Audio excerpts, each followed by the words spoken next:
Mini গার্ডেনে সবাইকে স্বাগত। ছাদ বাগানে বীজ থেকে গাছ, সেই গাছে এই এত সুন্দর ফল ধরেছে। ডালিম বা বেদানা গাছ। এখানে এটা 4 বছরের গাছ। দানা থেকে গাছ হয়েছে। প্রথম 2 বছর পরেই কিন্তু ফুল ধরতে শুরু করেছে, আর তার থেকে ফলও শুরু হয়ে গেছে। এর আগে 10-15টা হয়ে গেছে গত বছরে, আর এই বছরে প্রচুর ফুল, কুঁড়ি আর ফলও সেট হয়েছে।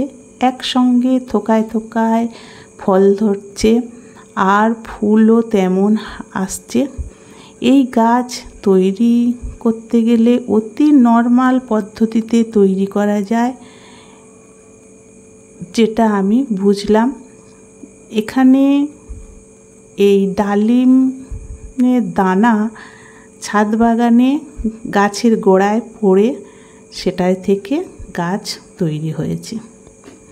ছোট চারা, তারপরে একটা ছোট টবে হয়েছিল, সেই টব থেকে বেশ কিছুটা বড় হয়ে যেতে অন্য টবে স্থানান্তর করেছি। এখানে একটা 20 লিটার ড্রামের মধ্যে, গামলার মধ্যে রয়েছে জলের গামলা। এই জলের গামলার মধ্যে এই গাছটাকে লাগিয়েছি। আর এই গাছটার কিন্তু গরমের সময় বেশ রোগ প্রকার আক্রমণ হয়, যেমন মিলিবাগ,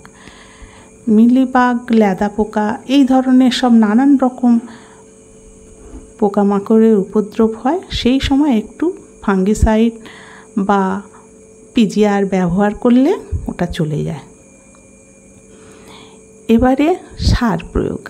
সার বলতে এখানে আমি দিয়েছিলাম শিংকুচি আর সুপার ফসফেট 2 চামচ, শিংকুচি 1 মুঠো আর 2 মুঠো খোল গুঁড়ো এই রকম দিয়েছিলাম।